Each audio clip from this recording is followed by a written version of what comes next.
Welcome to Transparency with Diana B., a podcast from wealthmanagement.com focused on advisors' personal well-being and healing.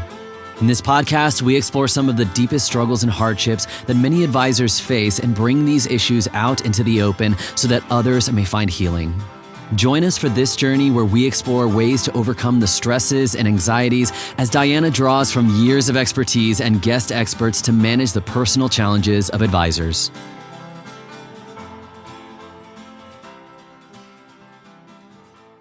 Hello, everyone, and welcome to the latest episode of Transparency with Diana B., a podcast by wealthmanagement.com. My name is Diana Britton, and I'm the managing editor of wealthmanagement.com. For those of you who are new to the podcast, each episode focuses on a personal development issue facing financial advisors and financial services professionals. Guests join me to talk about their journey dealing with the struggle and how they found healing ultimately. My guest today is Rob Bartenstein.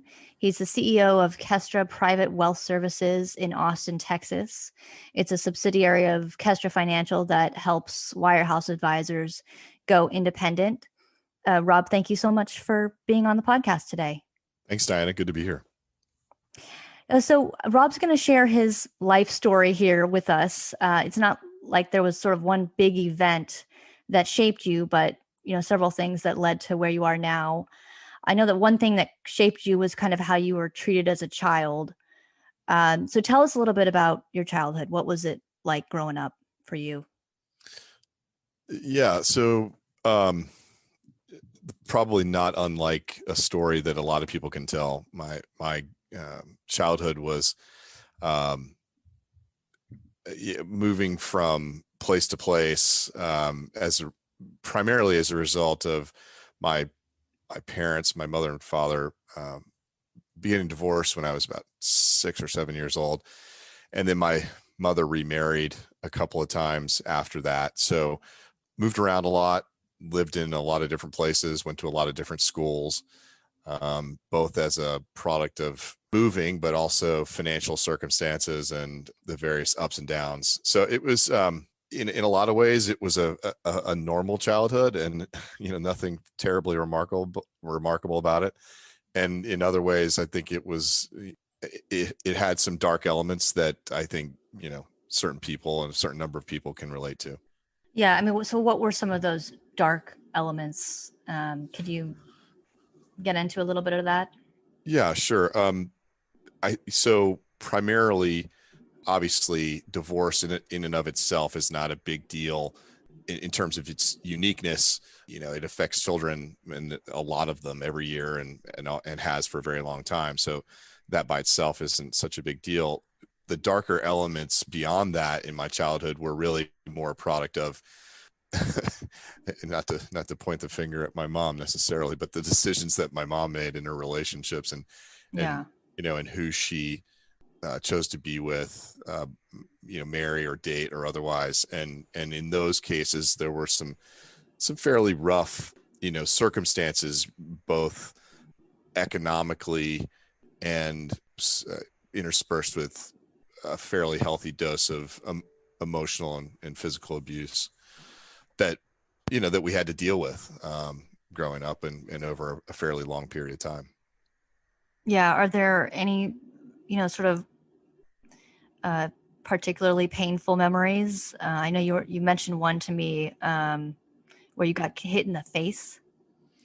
Yeah, that was painful at the time, and probably it's certainly a painful one to look back on. But I think I was about somewhere between 10 and 12 years old, and I had done something that upset my stepfather. Can't quite remember what that was, but after a short sort of discussion of whatever the incident was, just closed fist punch right in the face. And this was a big guy. I mean, he was over 6 feet tall and probably weighed about 235. So it sent me flying, through the air for a few feet, and and then and so that wasn't the first time anything like that had happened, but it was certainly one of the more, directly violent things that had happened. And then there were all kinds of, similar types of instances off and on, over the several years that my mom was married to this guy. Yeah, and I know that you told me that you didn't really consider yourself poor. Were you poor? It sounds like by sort of other standards, you guys were kind of living in poverty. Yeah, that's a good point. So the interesting thing about my childhood, I think, is that I can cite a couple of round trips between, what would have been considered probably even upper middle class lifestyle for a period of time to Mm. we were getting government cheese and, didn't have two nickels to rub together. My stepfather had filed for bankruptcy at one point, and that was a bankruptcy that, was tied to a large business failure that included a lot of personal guarantees. And so we literally lost everything. And I think that all of these things, when you're going through them, when you're a kid, it's hard to see the big picture and kind of put all these elements together. But, we weren't unaware of the effect that had on him and his ability to manage just generally. And I think it also was a beginning of an insight into just human nature and how people process things. And one of the things that I learned fairly early on is that when people are under a tremendous amount of stress, one of the things that very noticeable is that the little things are the things that set them off. It's not the big things. And it's weird as a kid to think about, looking back on the kid that was me, to think about learning to navigate that emotional river. You know what I mean? Yeah. Where you're dealing with adults that were kind of unpredictable and in certain ways, extremely unreliable, and then also dangerous.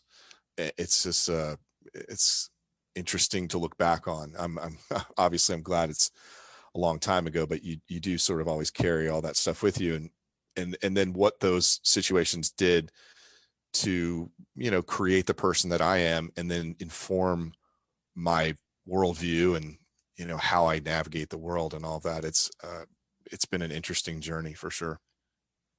Yeah. And so I know that you eventually went into military school and the Army. What got you into the military school? How did you get to that point?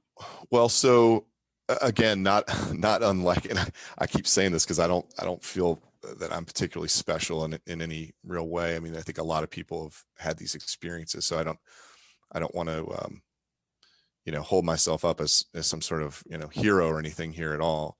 But I think as anyone could relate to a kid who had gone through those circumstances for years, I had some issues that were, were manifesting themselves when I was sort of 15, 16 years old, where, probably a lot of pent up anger for sure. And, a propensity to probably Lash out or use violence myself, because I think I Sure. sort of learned that was a way to shape the world around you.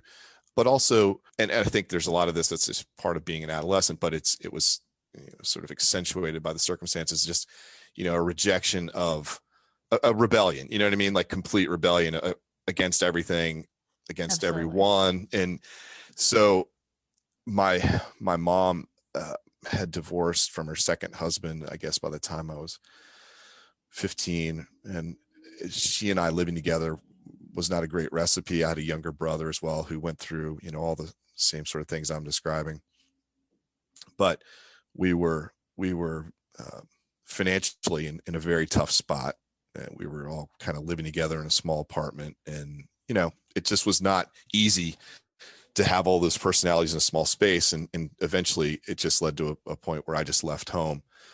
And, I was 16, kind of on my own, depending on the kindness of strangers and my best friend and his family. He was the youngest of 8.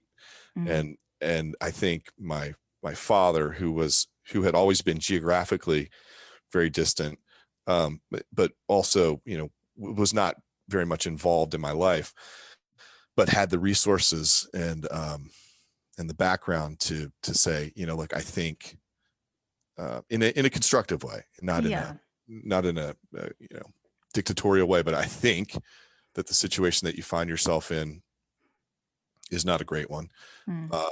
And I think that one of the things that we can do to help is just get you out of that situation. So let's get you out of, effectively being on your own, and let's get you into an environment where you can be safe and, be taken care of and go to school and do all the things that normal kids do. And so that was what ultimately led us to the military school thing. And so my junior year and senior year were spent at Hargrave Military Academy in Southern Virginia, a place that I had never visited before showing up on day one, but that ultimately ended up providing the absolute right kind of structure and positive reinforcement and all the other experiences that went with it, probably at the last minute of my life where I would have let anyone, influence who I was going to be.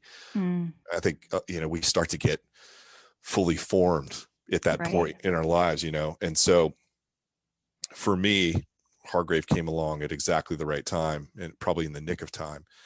And I learned a lot. I learned a lot about, being around other people, working with other people, living with other people. I learned about, what it means to strive for excellence, whether that was academically or athletically, and be rewarded for it. It's all stuff that is kind of table stakes in a lot of environments, but to that point in my life had been kind of haphazard. And I'd always also been, a sort of the perennial underachiever in school, doesn't apply himself, class clown, doesn't work well with others, that kind of thing. And it's so, having everything kind of stripped away, every privilege, everything that you have, and then starting at zero in a uniform with all the other boys and, kind of working your way up through that system.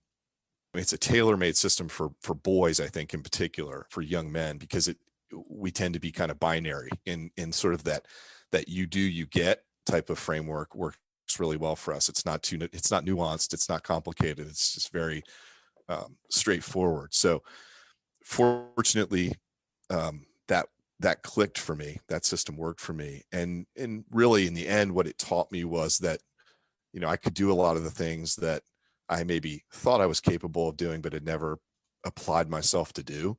Yeah. And so that success nurtured a desire for more success. It's like, oh, I can do this. So I can do more. Let's do more, because that's better. That feels good. And it also, I think, pretty clearly instilled a sense of confidence, began to build a sense of confidence in myself, where I didn't realize I probably didn't. I'm sure I didn't have this perspective for years and years, but when I have looked back on it, what I see is a kid who didn't know who he was and didn't know where he was going and where he'd come from or what he was about or who he was going to be. And that system began to shape those qualities in me, which, had I not gotten them, then, like I said, I think probably right before it was too late, I think my life would have been very different. Yeah. And so I know that you went into the Army afterwards, and I know that shaped you a lot as well. But tell us about the day that you ended up in the hospital after you had joined the Army. What happened?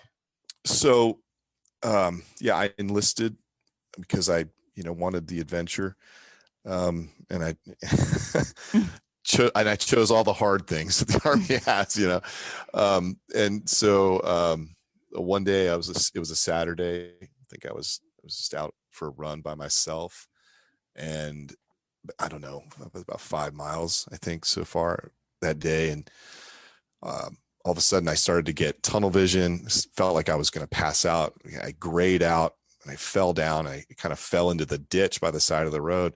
Oh. And I was lying there with my feet up, kind of up on the road, and my head down in the ditch. And I came to, and I was on my back, and I felt my pulse. And we just finished a really good combat life-saving course. So I knew what I was doing when I took my pulse. And I even though I wasn't that great at math, I was doing the math in my head going, I kept coming up with numbers that were like 300 and something as a pulse rate. And I knew that wasn't good. But as things settled down and, you know, my consciousness kind of came back online, I eventually got up, dusted myself off, and I walked back to my barracks, and I found the medic, and I just said, you know, hey doc, I was just out on this run and this is what happened. And he looked at me kind of funny, and he said, well, have you ever had an EKG before? That sounds like a heart issue. And I said, no, I never had one. And this was 1989 maybe. And, you know, it just wasn't a routine thing that they did. I think it's a lot more common now. But so we go to the little medical area there in the battalion, and they put an EKG on me. And he says, man, I don't really know what this is, but I think you and I should take a drive over to the base hospital. So we get in this truck and we drive over to the hospital, and we go into, funny because we went in the emergency area. I was like, well, I don't feel like this is an emergency, but that's the way we went. And then a whole bunch of people kind of got involved, and cardiologists and everything, and did another EKG. And shortly after that and some other tests, the cardiologist walks into my room, and he's looking down at me, and he says, so how do you feel? And I said, I feel great. I feel, you know, I'm ready to go. And he says, do you like what you do in the Army? I said, yeah, yes, sir. I love it. And he goes, well, then I've got some bad news for you. We think your military career is over, and basically we're amazed that you're alive. You have a very significant defect in your heart that is going to be difficult to correct. If it can be corrected, it's probably going to require open heart surgery. You know, there are some medicines we can try, but in any case, you are basically a walking time bomb, and that's a liability for the Army that they're not going to, you know, they're not going to want to keep around. So long story short, we went and got a civilian second opinion, and the civilian folks said exactly the same thing. And they basically said, look, these medicines that you're on right now, which I could already tell were terrible. They would just kind of turn you into a zombie. So it's like, you're safe if you're not emotional, you know what I mean? Yeah. But long story short, that's what landed me in a VA hospital for about 6 months, all told. The problem at the time was that the issue that I had, they had done 16 operations to fix these issues, and 4 of the people who they'd operated on had not survived the operation, and they weren't sure why, but they also all fit the same profile that I fit at the time, which was they were young, they were very athletic, and they were in great shape. And they thought that maybe it was the stopping of the heart that was creating the problem. By shocking the tissue, they were not able to restart the heart after the surgery was complete. And so my job, in effect, was to go from being a guy who at the time, I mean, I was running, you know, 3 5-minute miles back to back, like it was a piece of cake. I was, you know, push-ups, sit-ups, pull-ups, when you name it. That's what we did in the unit I was in. It was basically you kind of act like a professional athlete. That was your job, was to be in great shape and train all the time. Yeah. And I had to sit in the hospital for 3 months and quote unquote get out of shape. So not a very pleasant experience, but and ultimately the surgery itself was a pretty difficult one, and the recovery from it was you know, it's tough. I mean, this is open heart surgery, and this is 1989, and as good as those folks were, that's a pretty invasive deal to go through. And I probably didn't really feel like myself for near almost 10 years afterwards, but Wow. but it worked, so I'm still here. Yeah. And I mean, how did that experience change your life? I mean, it sounds like it was pretty frightening, you know, going through that and not knowing what the outcome would be. Yeah, I think for me, it was almost a bit of luck in kind of the oddest way, in the sense that, you know, here I was, almost 21 years old, you know, 10 feet tall and bulletproof. And I think I had been living my life to that point in a way that was more reflective of the things I'd gone through than the person that I probably really wanted to be. And so when you're forced to sit in a room with yourself for a long time, I guess you can have a few different reactions to that experience. But mine was, I guess, fortunately, a bit of introspection and sort of an inventory of who I was and who I wanted to be versus who I was. And so it didn't hurt that I was probably the youngest person in that hospital by a solid 40, if not 50 years. And you got a very clear picture of that's the road ahead. Those guys are the road ahead. So when you get there where they are, what were you going to have achieved or done in the interim? What were the next 50 years going to look like? And, this is pre the internet. Believe me, I didn't know anything about AA or the 12-step program or anything like that when I did this, but I made a list of people that I felt like I needed to kind of settle the books on. And I started tracking them down through friends on the payphone in the hallway. You know what I mean? We're pre-internet era here. But cell phones. Pre everything. So finding people all over the country and just kind of, apologizing where I needed to, straightening things out where I needed to, a whole host of activities that went along with that. I was writing a lot and I was just kind of sorting myself out. And there was one call of all those that really stood out to me. And it was a guy I hadn't seen in a long time. I had gone to a summer camp and up in the mountains in New Hampshire. And it was this very austere kind of environment in the sense that there was no electricity, no hot water. It was kind of back to early 20th century, if you will. Mm-hmm. But super in terms of, spiritual development, emotional development, that kind of physical development of boys, of young men. Mm-hmm. And I had squandered my experience there in a variety of ways that we've already kind of touched on.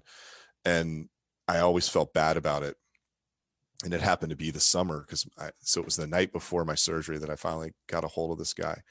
And it was the camp director, and he was there at the camp, and there was only one phone line. So fortunately I called and they were able to get him. And as we started to talk and just catch up, because I hadn't seen him in, I don't know how long, but years. The thing that I remember saying to him is, I know that I'm going to make it through tomorrow, even though I was worried about it. But I said, the thing I wanted you to know was that I know how hard everybody there worked to help me to kind of get to the other side of everything that I was going through. And I also want you to know that I know that I squandered the whole thing and screwed it up and, was ungrateful and just, I didn't toe the line, and I regret that. So I just wanted you to know that.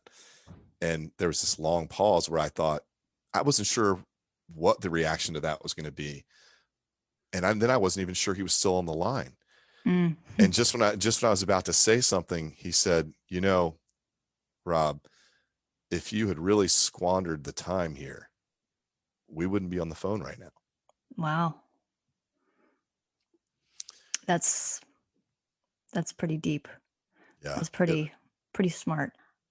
I want to know, sort of how you ended up in financial services and how these experiences have kind of shaped what you're doing today in the industry. So I was around the business as a kid because my father was an institutional bond broker. So I had seen the business, and I'd seen the people that were in the business, and I really liked them. And I thought, it was an amazing cast of characters in the 70s and the late 70s and the early 80s. And these guys were all bigger than life. And it was all guys back then, of course. So, it was just sort of an incredible place. And as I grew up and got through college and was trying to figure out what I was going to do with my life, it had the appeal that financial services had to me then was that I could, in effect, work for myself, and I could also control my upside or my downside depending on how hard I worked and how diligent I was. So there was an appeal in the freedom of the business. So I think that's what led me to it initially. That and I basically, I think like a lot of people in this business say, I also wasn't sure what I really wanted to do. And we all sort of, many of us at least, I think it's less true today than it was maybe 20 years ago. But I think a lot of people back into this business because of the freedom and the flexibility of it. But so that's how I got started. And I got trained by Edward Jones at their headquarters in St. Louis, learned how to knock on doors and talk to people. And that's a tough way to do it. But there's there's a lot of tradition and a lot of history there, and they know what they're doing. So that was a formative experience in my career. I moved on to a regional firm where, it was more in kind of keeping with what I envisioned, which is like working in a big office with a lot of people.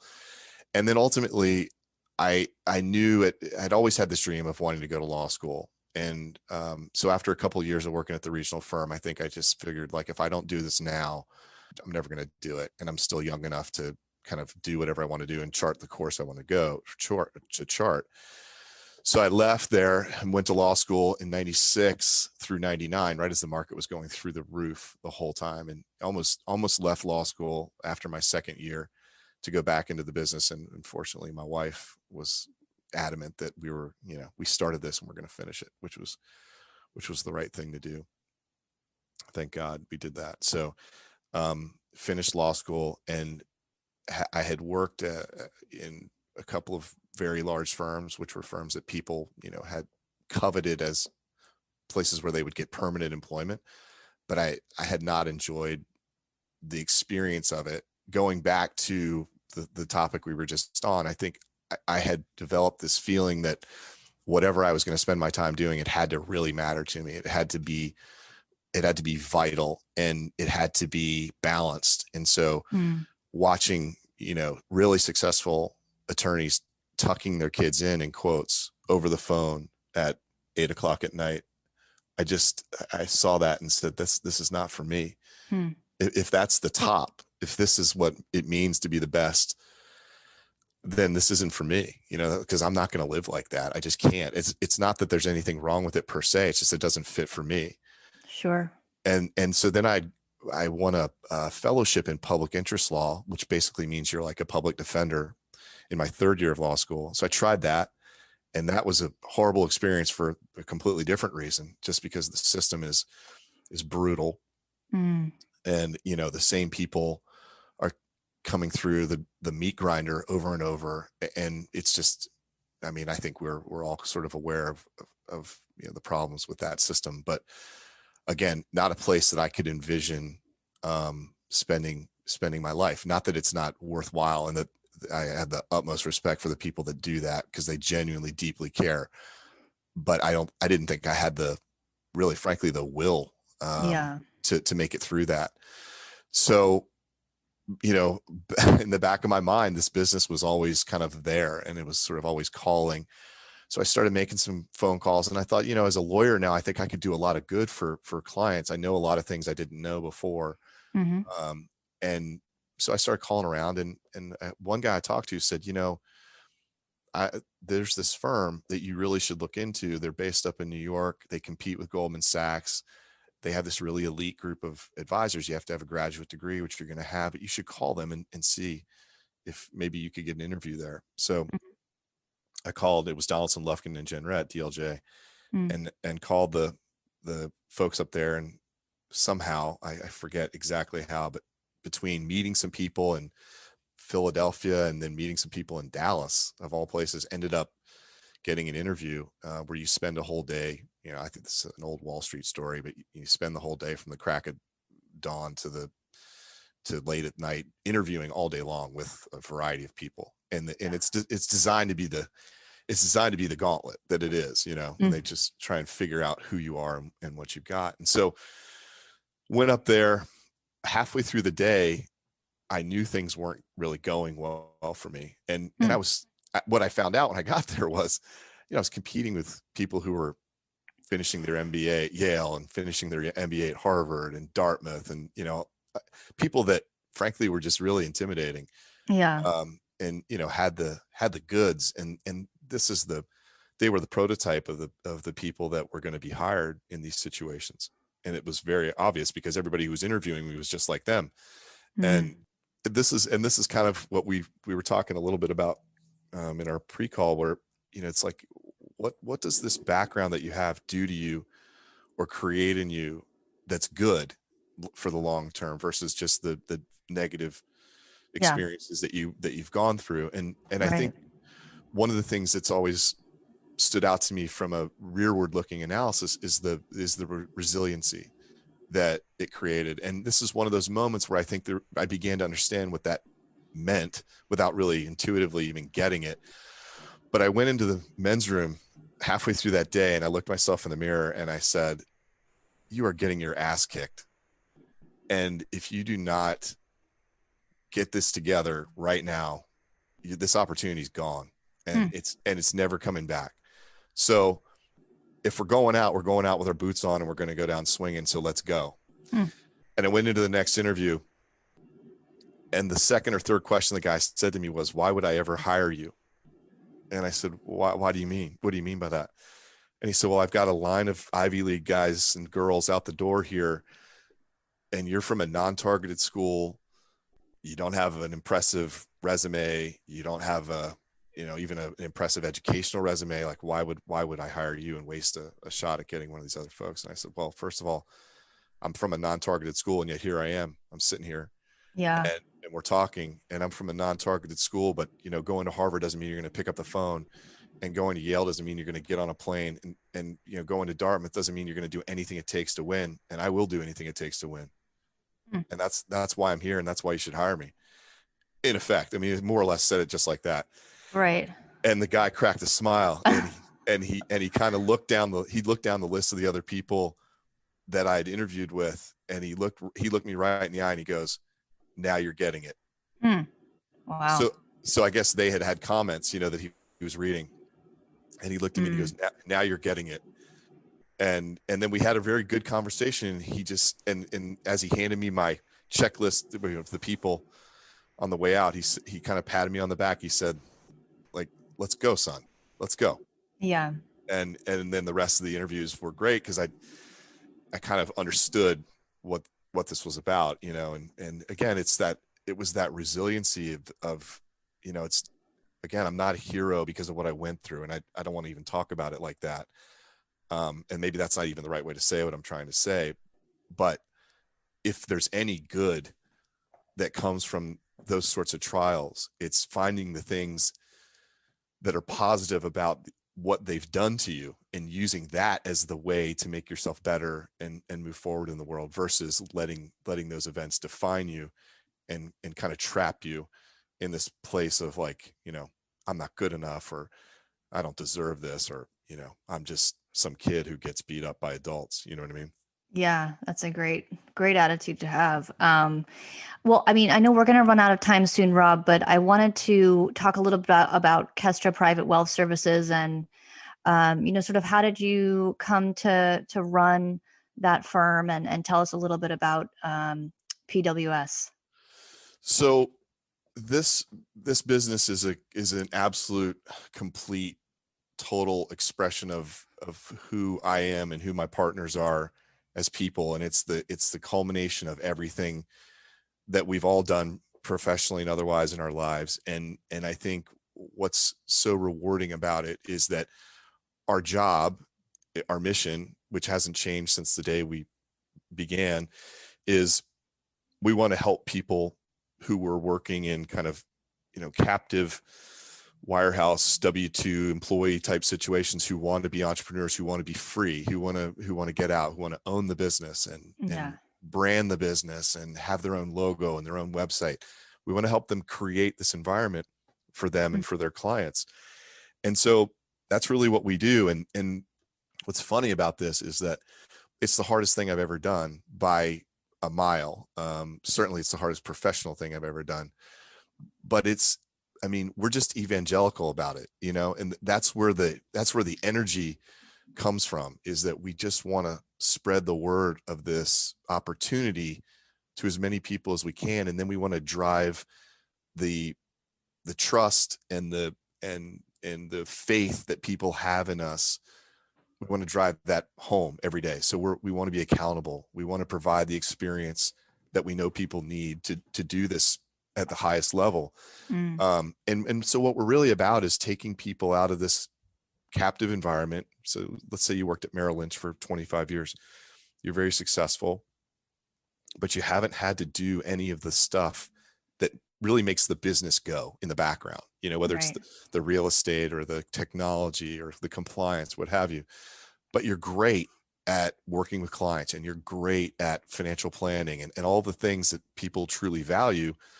That's what you're great at. But to be independent and to be a business owner, you're going to have to learn all these other skills, which are going to detract from your time and your ability to execute on the primary mission that you have. So what we do is stand in the middle there, and we say, we'll take care of all of that stuff so that you can continue to execute on the mission and the thing that you view as most important, whatever that is. And that varies by advisor. But they're thematic. They all tend to run in the similar theme, but what each person values about their relationship with their clients is specific to them. We're there to make sure that they have the time to do all those things and yet still be the business owner without getting bogged down in the minutia of running the business. Yeah. Well, it's an interesting model. It's a great model. I know you guys are recruiting a lot to that model. You have 35 offices around the country now, 4.7 billion in assets in that division. But we're just about out of time. I'd like to thank my guest, Rob Bartenstein, for being on the podcast and sharing some painful memories, but also sort of some positive outcomes that have kind of shaped your life. Thank you so much, Rob, for coming on. Sure thing, Diana. Good to be here. If you'd like to reach out to Rob or you have questions for him specifically, you can reach him at bartenstein@kestrafinancial.com. And we'll put this in the show notes below as well. If you have a struggle yourself and you wish to share your experiences and help others in similar situations, please feel free to reach out to me at transparencywithdianab@gmail.com. I'd like to thank you for listening to Transparency with Diana B. If you've not subscribed to the podcast yet, please click the subscribe now button below. This is Diana Britton reminding you that where there's healing, there's hope. We'll see you next time. Thank you for listening to the Transparency with Diana B podcast. Click the subscribe button below to be notified when new episodes become available.